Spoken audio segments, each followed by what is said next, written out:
आइए सर।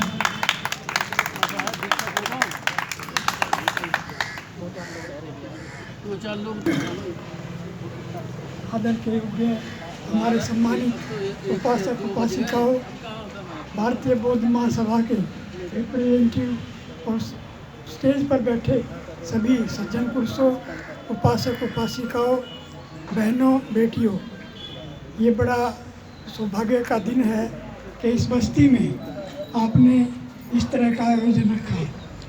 लेकिन मैं कुछ ऐसी बात कहूँगा जो हमारे बीच में प्रैक्टिकल होनी चाहिए। इसमें बड़ा लॉट ऑफ डिफरेंस है बिटवीन थ्योरेटिकल एंड प्रैक्टिकल।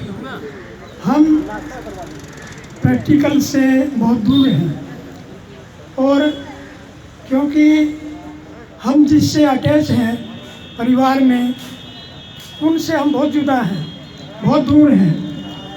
आप धम्म योद्धा हैं, आप अच्छे उपासक हैं और आप मिशन के जागरूक सिपाही हैं।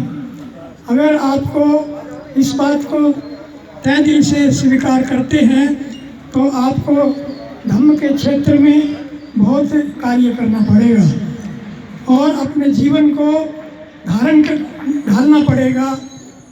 करना पड़ेगा आचरण से, व्यवहार से, चरित्र से। सच्चे मायने में आप सिपाही साबित होंगे, तभी इस बात का प्रचार प्रसार हो पाएगा। हम प्रैक्टिकल में, मैं बार बार कहता हूँ, बहुत दूर हैं। अगर हमने सही माने में धम्म का प्रचार किया तो सबसे पहले हम अपने बच्चों में, अपने धर्मपत्नी के साथ और पड़ोसियों के साथ में एक अपने आप को व्यवहारिक रूप से बदलाव में आएं और धर्म की चर्चा करें। मैं अपने बारे में बताता हूँ। मैं 73 से मैंने दीक्षा ली थी। 73 से मैं कहीं विचलित नहीं हुआ, कहीं भी मैं डिगा नहीं। हम डिगते हैं, बहुत बड़े बड़े कार्यक्रम करते हैं, बड़े बड़े आयोजन करते हैं, खूब पैसा खर्चते हैं, लेकिन हम घर में जीरो हैं। हम अपने संस्कार नहीं कर पाते। अगर हो भी जाता है, कोई थोड़ा बहुत एडवाइस करता भी है रिलेशन में, तो उसका सामने वाला नहीं मानता है।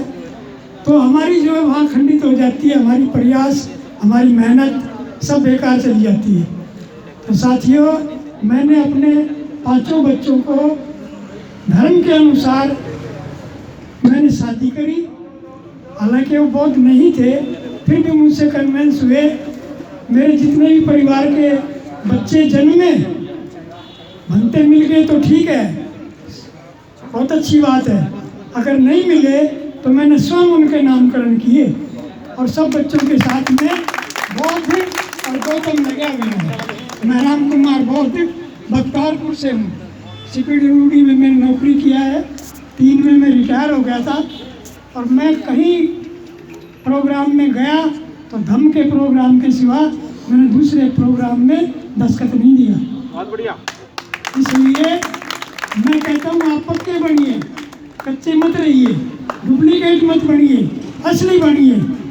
आप इतने आदमी हैं, बहुत हैं, लेकिन आप अपने अंदर पूरी तरह से परिपक्वता लाइए और अपने बच्चों में जाके इस प्रचार को अपने संस्कार में डालिए, अपने बच्चों को ढालिए।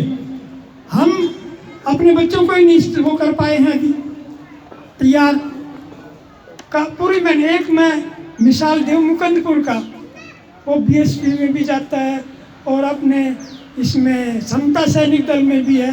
काफ़ी बुजुर्ग है, नाम भूल गया मैं। भगवान की ऐसी वो हुई कि उसका बच्चा गुजर गया और वो इतना श्रद्धालु था कि उसने भंते जियों को बुलाया और उसने कहा, भाई मैं ऐसे संस्कार करूँगा। तो उसका बच्चा जो है उसके सामने खड़ा हो गया, कहने लगा, नहीं, हमारा धर्म हिंदू है और हम भंते जी से नहीं करवाएंगे। उसने बेचारे ने वहाँ पे हार माननी पड़ी। तो उसका मनोबल डाउन हो गया। हालांकि अभी वो काम करता है लेकिन उसका मनोबल इतना डाउन हुआ, मैंने यही सोचा, मैंने कि इसने अपने बच्चों में जो है ना, अपने बच्चों में कार्यक्रम कभी किया नहीं। हम बहुत सारे आदमी आए हैं यहाँ पे, बहुत सौ से मैं पूछता हूँ, वो कभी भी अपने बच्चों के संस्कार, जन्मदिन है, शादी है, तो इतने प्रोग्राम आते हैं, खुशी का मौका है, अपने कितने त्यौहार हैं, उनको कभी उन्होंने जाना ही नहीं, कभी काम ही नहीं किया। हम बौद्ध कैसे बनेंगे? और जो भी आप गोत्र लगाते हैं, भाई गोत्र पोत्र को हटा दो। भगवान बुद्ध की एक गाथा में कहते हैं, आरोग्य परमालाभा संतुष्टि परम धर्म विश्वास परमा जाति निब्बाणम परम सुखम।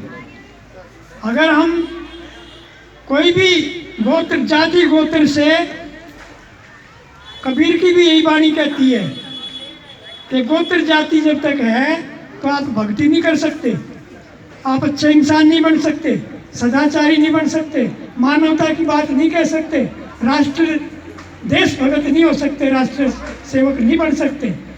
अरे ये जातिवाद हमें नफरत में डालता है, दूसरे से जुदा करता है, तो हम कैसे राष्ट्र की सेवा कर पाएंगे? हैं? बड़ी अजीब बात है। जब तक हम अपने आप को छोड़ेंगे नहीं ना, छोड़ने से, त्याग से, बलिदान करने से बढ़ती है कोई चीज़। हम ऐसे ही थोड़ी बढ़ेगा। हम बड़ा सरल है लेकिन बड़ा कठिन भी है। आज हमें प्रतिज्ञा मिली है, अगर इन प्रतिज्ञाओं पे हम सही पालन करेंगे और इस पे चलेंगे तो हम सच्चे बौद्ध कहलाएंगे। तो मैं ज़्यादा न बोलते हुए, मेरे से बड़े विद्वान हैं, माफ़ करना, मैं अपनी बात को गीत के माध्यम से कहना चाहता हूँ। अगर समय देते हैं तो मैं बोल सकता हूँ।